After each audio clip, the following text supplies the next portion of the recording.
Militer Iran telah merilis video peluncuran rudal ke Israel sebagai serangan pertama sejak gencatan senjata yang dimulai awal April lalu. Serangan ini mengundang peluang terjadi kembali pertempuran sengit dan mempersulit upaya perdamaian untuk mengakhiri perang.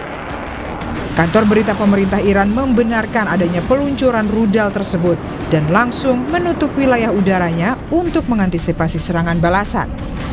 Juru bicara Markas Besar Khatam Al-Anbiya, Komandan Militer Gabungan Iran Ebrahim Zolfagari memperingatkan akan ada serangan yang lebih besar jika Israel tak hentikan serangan ke Lebanon. ارتش صهیونیستی باید حملات خود به جنوب لبنان و ضاحیه را متوقف نماید و در صورت گسترش حملات خود به آن منطقه و یا پاسخ به اقدام ایران با ضربات کوبنده تر و پشیمان کننده روبرو و حملات ویرانگری علیه رژیم و حامیان آن آغاز خواهد شد. Gambar ini memperlihatkan rudal-rudal yang diduga berasal dari Iran mengarah dan menuju ke wilayah Israel. Rekaman ini juga menunjukkan sistem pertahanan udara Israel berupaya mencegat rudal-rudal Iran. Juru bicara militer Israel Brigjen Evi Devrin menyebut Iran telah berbuat kesalahan besar dengan meluncurkan rudal dan Israel siap dengan serangan lanjutan. משטר הטרור האיראני ביצע טעות חמורה כאשר בחר פעם נוספת בטרור. המשטר מנסה לייצר משוואה חדשה, כאשר הוא מבצע ירי ישיר לשטחנו בתגובה לתקיפות צה"ל בדאחיה. אנחנו לא נאפשר זאת. תקפנו בדאחיה בעקבות הירי הבלתי פוסק של חיזבאללה לעבר יישובי הצפון. צה"ל ימשיך לפעול בכל רחבי לבנון ויעמיק את הפגיעה בארגון הטרור חיזבאללה. לא נאפשר המשך ירי לעבר אזרחי מדינת ישראל. Pada pekan lalu, melalui akun Truth Socialnya, Trump bilang sudah menelpon Netanyahu untuk menghentikan serangan ke Lebanon. Trump bilang, saya berbincang dengan Bibi Netanyahu hari ini, memintanya untuk tidak melakukan serangan besar-besaran ke Beirut, Lebanon. Dia memutar balik pasukannya. Terima kasih, Bibi. Saya juga berbincang dengan perwakilan para pemimpin Hizbullah, dan mereka setuju untuk berhenti menembak Israel dan tentaranya. Demikian pula Israel setuju untuk berhenti menembak mereka. Mari kita lihat berapa lama itu akan bertahan. Semoga itu akan berlangsung selamanya. Netanyahu sebelumnya bersikeras akan menyerang Beirut jika Hizbullah tak berhenti melancarkan serangan. Meskipun telah mendapat peringatan keras dari Trump, Israel tetap meluncurkan serangan ke Beirut pada Minggu waktu setempat. Setidaknya 2 orang meninggal dunia dan 11 orang lainnya luka-luka akibat serangan udara tersebut.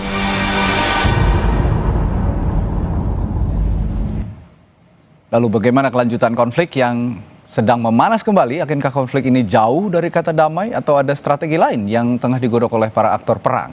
Kita akan bahas hal ini dengan Profesor Hikmahanto Juwana, Guru Besar Hukum Internasional Universitas Indonesia yang hadir di studio. Selamat malam, Prof. Selamat malam. Dan di sambungan virtual ada Aisyah Kusuma Sumantri, Direktur Kerjasama dan Hubungan Internasional Indo-Pacific Strategic. Selamat malam, Mbak Aisyah. Selamat malam, Mas Radi, Pak Hikmahanto. Selamat malam. Ya, Prof.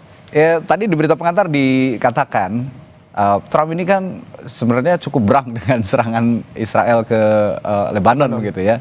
Nah, dengan adanya serangan ini, itu berarti kan tidak digubris nih pernyataan si Trump ini ya.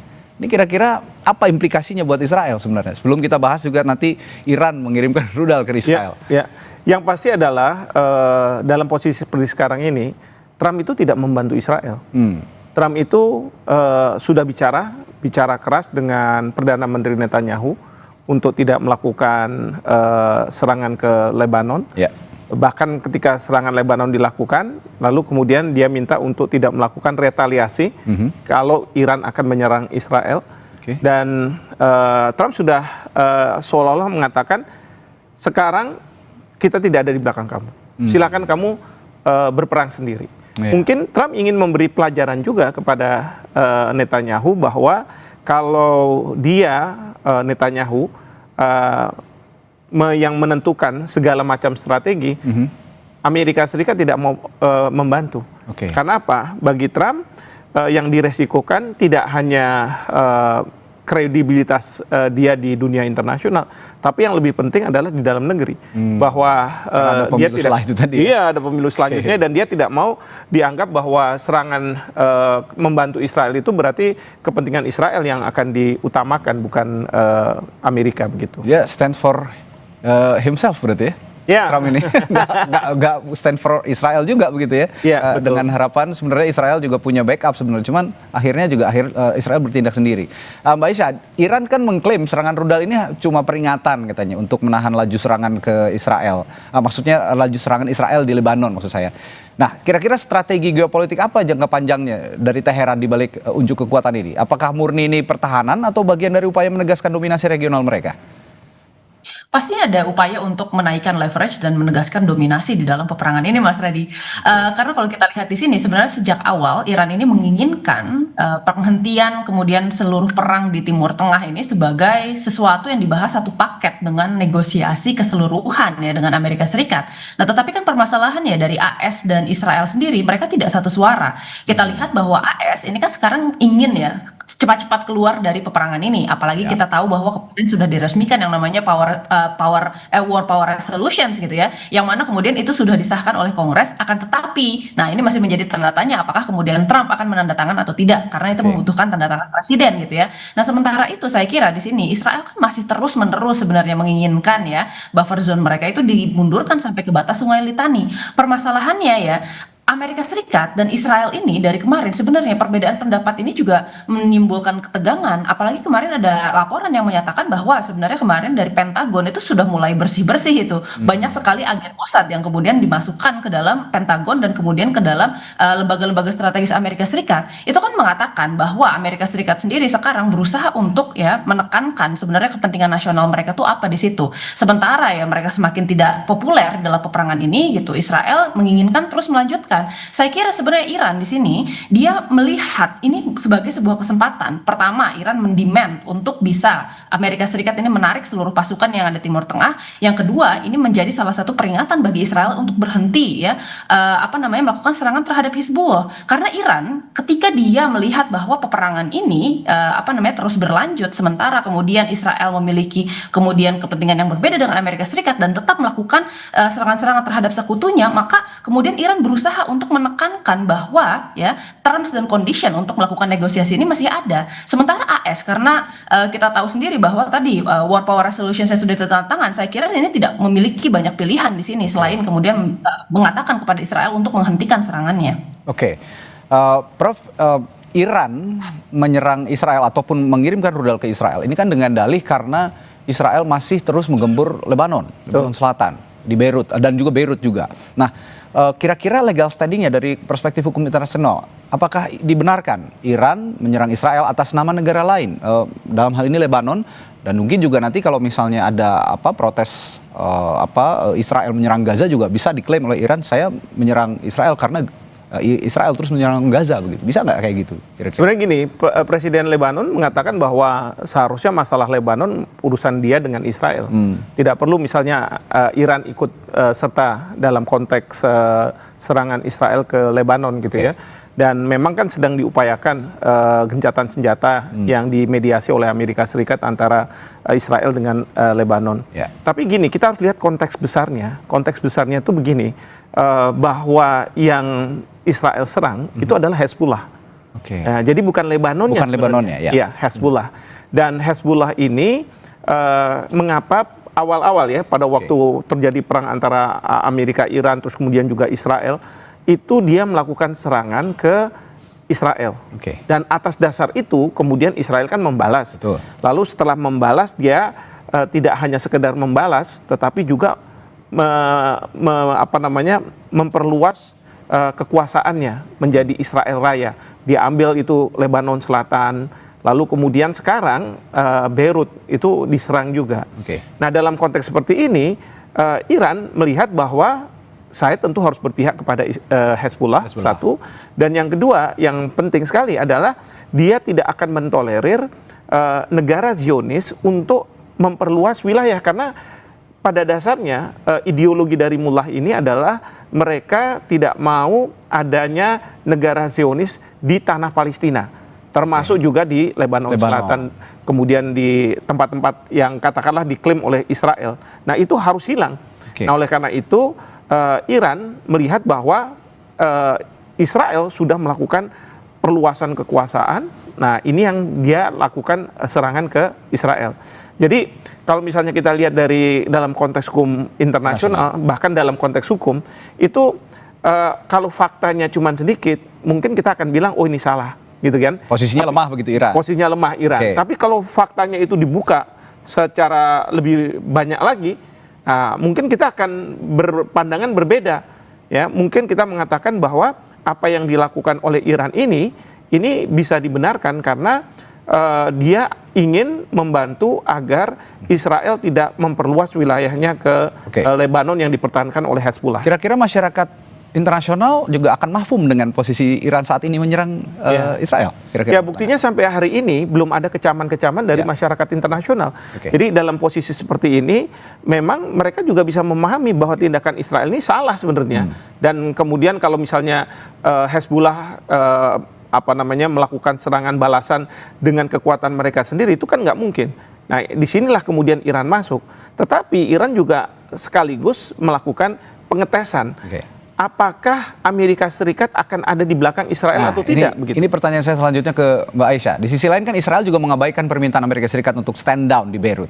Nah, sebenarnya ultimate goal-nya apa dari kabinet perangnya Israel ini dengan terus-menerus membuka front pertempuran dengan Lebanon dan juga sekarang memungkinkan juga membalas serangan Iran. Nah, apakah tidak adanya Amerika Serikat karena tadi Pak Prof Hik juga mengatakan bahwa Presiden Trump stand from himself gitu ya, tidak membela Israel juga begitu. Apakah ini memungkinkan perang yang terjadi saat ini kembali ke hitohnya Israel dan Iran begitu jadinya? Ya, kita lihat di sini sebenarnya Israel ini memang memiliki kepentingan nasional sendiri di dalam peperangan ini. Sejak awal kita bisa melihat bahwa Israel ini memang berusaha untuk memundurkan sebenarnya batas buffer zone mereka dari yang awalnya blue line ditetapkan oleh UN lalu kemudian ke batas Sungai Litani. Dan ini sudah dilakukan ya oleh Israel melalui kemudian sekarang ground occupation yang mereka laksanakan gitu. Akan tetapi kesalahannya kita bisa lihat di sini bahwa Israel ini kan sebenarnya juga sedang masa kampanye dan dia membutuhkan sebenarnya symbolic win sehingga kemudian pemerintahan Netanyahu ini bisa terlihat bagus di mata masyarakatnya. Nah sekarang kita sudah mengetahui bahwa voting dari masyarakat Israel itu sudah menunjukkan ya tanda-tanda prediksi bahwa Netanyahu ini memperoleh hanya sekitar 41 suara sementara koalisi antara Yair Lapid dan kemudian Naftali Bennett ini menempati sekitar 46 sampai 48 suara dan itu kan perbedaan yang sebenarnya cukup besar ya dan kita lihat gitu.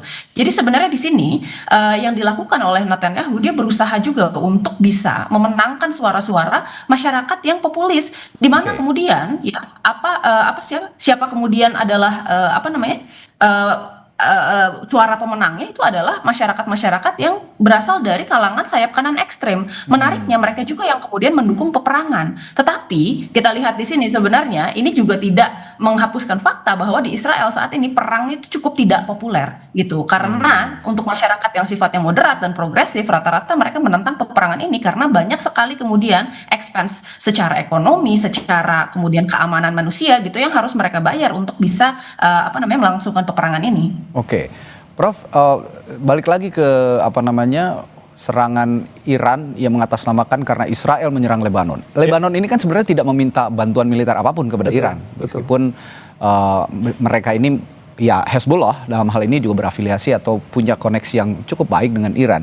Tapi kira-kira balik lagi ke konteks hukum internasional di kemudian hari, akankah kira-kira ada yang mempersoalkan ini? Terutama di PBB. Tapi jangan dijawab dulu, saya akan tanyakan hal itu nanti kepada Profesor Hikmahanto Juwana setelah jeda di Sapa Indonesia. Sapa Indonesia Malam, tetaplah bersama kami.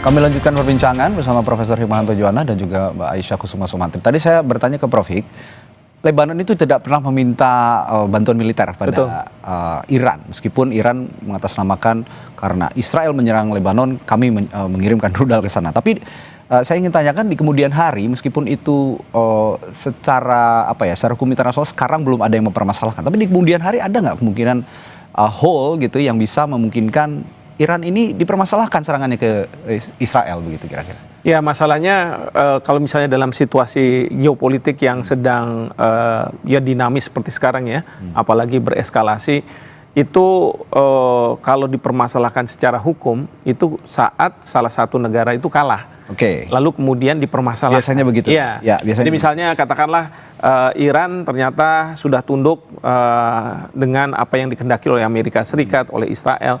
Mungkin rezim yang sekarang ini akan dibawa ke peradilan dan salah satunya adalah apa dasar Anda untuk menyerang Israel. Karena di PBB sendiri ada collective self defense itu ya? Iya, seperti itu. Jadi hal yang seperti itu baru akan ada kalau memang salah satu pihak ada yang kalah. Tapi kalau misalnya katakanlah Iran menang, itu nggak akan dipermasalahkan.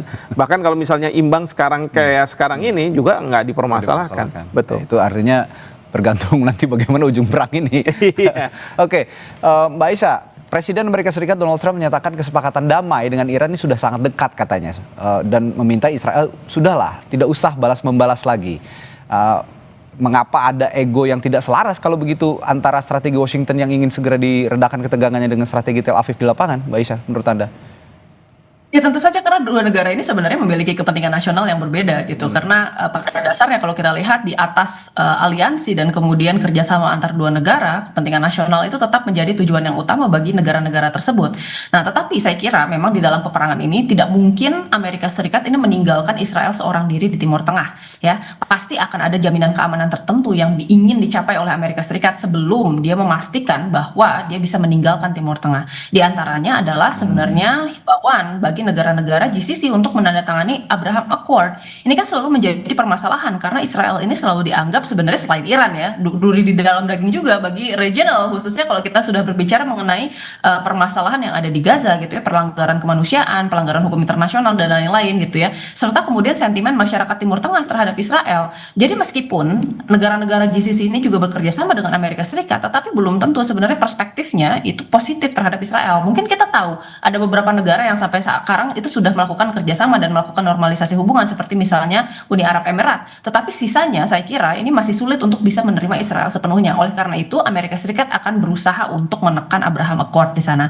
Pertama itu. Lalu yang kedua kita lihat ya dari segi kemudian kepentingan Amerika Serikat di region, saya kira sekarang sudah tidak ada lagi yang bisa dicapai oleh Amerika Serikat. Dia akan puas sebenarnya dengan kemenangan simbolik apapun yang bisa dicapai karena negosiasi di antara Iran dan Amerika saat ini menjadi salah satu jalan keluar yang sebenarnya cukup penting gitu karena dianggap bahwa untuk menyelesaikan secara militer nggak ada karena nggak mungkin ya karena kita lihat bahwa sekarang setelah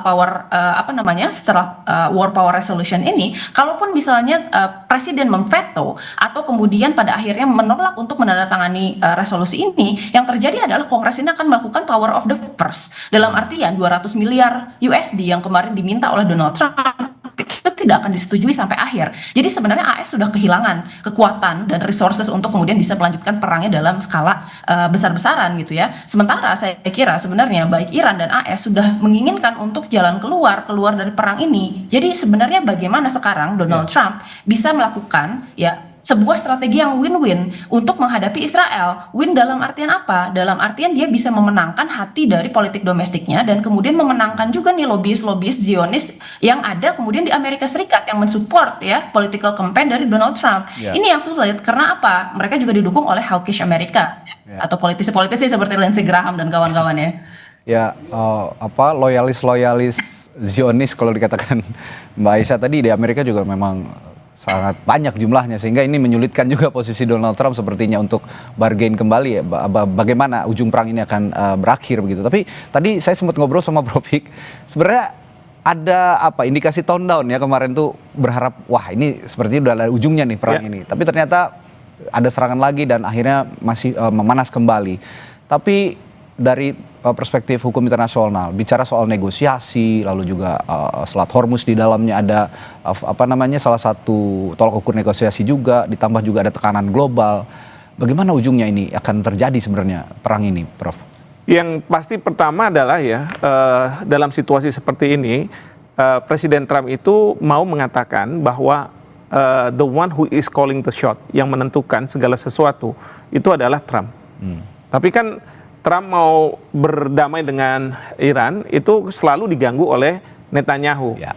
Karena dari Israel, dia keinginannya adalah mensabotase apapun perdamaian sampai dengan rezim di Iran itu berganti dari sistem mullah menjadi sistem kerajaan. Oke. Karena bagi Israel, kalau masih mullah sistemnya dan mereka berdamai dengan Amerika Serikat, ya hari ini bisa berdamai menurut Israel. Tapi 5 hari, 100 hari, bahkan 2 tahun, 3 tahun, mungkin aja bahwa Iran akan menyerang mereka lagi. Kecuali rezimnya itu benar-benar diganti dengan rezim dari kerajaan. Nah itu. Jadi itu yang pertama. Tapi Trump ingin juga memberikan pesan kepada Netanyahu setelah marah dan lain sebagainya. Tapi nggak didengar juga. Ya udah, silakan Anda lakukan aja terus. Dan nanti harapannya Trump, Netanyahu akan datang ke Trump, minta tolong untuk oke, saya diselesaikan kan gitu. Karena sudah kewalahan. Iya, Trump itu sampai ya pada waktu dia marah, menurut berita itu mengatakan bahwa kamu itu ya Netanyahu beruntung karena saya membantu kamu dan kamu bisa tidak diproses hukum korupsinya ini dan lain sebagainya. Tapi kok masih belum berterima kasih, masih melakukan tindakan-tindakan yang secara sepihak itu. Terakhir singkat saja saya ke Mbak Aisyah, karena tadi kalau kata Prof. sebenarnya ini juga soal rezim yang dipersoalkan oleh Israel begitu ya, rezim mullah yang masih bercokol di Iran begitu, yang ingin diganti. Seberapa kuat sebenarnya rezim ini menahan gempuran Israel dan Amerika Serikat sih? Oh, sangat kuat, Sangat resilience, kuat, ya? Mas. Kalau kita lihat dengan tipikal pemerintahan yang sifatnya totalitarian teokratik, tapi itu kan sebenarnya definisi dari Amerika Serikat ya. Ya kita lihat sebenarnya beban yang kemudian bisa diterima oleh kemudian tipe pemerintahan seperti itu tuh sangat tinggi. Karena kita lihat dari contoh-contoh negara-negara lain seperti misalnya Venezuela, lalu Kuba yang sudah diblokade berhari-hari oleh Amerika Serikat, lalu kemudian bahkan kita berbicara Rusia ya, setelah kemudian invasi yang dilakukan ke Ukraina, mereka bertahan dengan apa yang kemudian bisa mereka lakukan gitu, termasuk diantaranya adalah memanfaatkan jaringan-jaringan mereka gitu ya, dan juga kemudian mencari jalan lain alternatif untuk bisa ya mendapatkan pemasukan ekonomi. Jadi saya rasa sebenarnya untuk kemudian perang yang sifatnya atrisi, Iran ini memiliki keunggulan yang sangat besar, terutama sekarang kita bicara tentang bagaimana Iran ini dapat memanfaatkan sebenarnya jalur darat juga untuk bisa menyalurkan minyaknya ke Tiongkok, ke Rusia dan negara-negara lainnya. Jadi saya rasa sebenarnya tekanan yang kemudian bisa didapatkan Iran, khususnya dengan konsolidasi politik di dalam ya, karena kita tahu sekarang di dalam masa perang saja ini sudah berbagai macam orang yang ada di dalam pemerintahan Iran, termasuk Pezeshkian yang dari kelompok yang progresif ya, lalu kemudian I-nya juga dari kelompok konservatif dan bahkan dari majelis ulama konsulnya aja itu dari kalangan ulama. Itu saja sudah berbeda-beda dan kita lihat pokoknya di dalam kondisi ini sepertinya tetap solid dan tetap tidak ada gangguan yang kemudian muncul gitu. Berarti satu-satunya yang bisa menghentikan peperangan ini adalah titik lelah dari Israel dan juga Amerika Serikat untuk menggempur Iran ya, dengan rezim yang begitu kuat. Dan Mujtaba juga sudah mengatakan jangan main-main dengan rezim ini. Baik, terima kasih Profesor Hikmahanto Juwana, Guru Besar Hukum Internasional Universitas Indonesia, sudah hadir di Sapa Indonesia Malam Studio, dan juga Mbak Aisyah Kusuma Somantri, Direktur Kerjasama dan Hubungan Eksternal Indo-Pacific Strategic. Selamat malam Mbak Aisyah, sampai jumpa lagi. Terima kasih Mas Radi, Prof. Saudara, setelah jeda di Sapa Indonesia Malam, Timnas Garuda berambisi menang kontra Mozambik di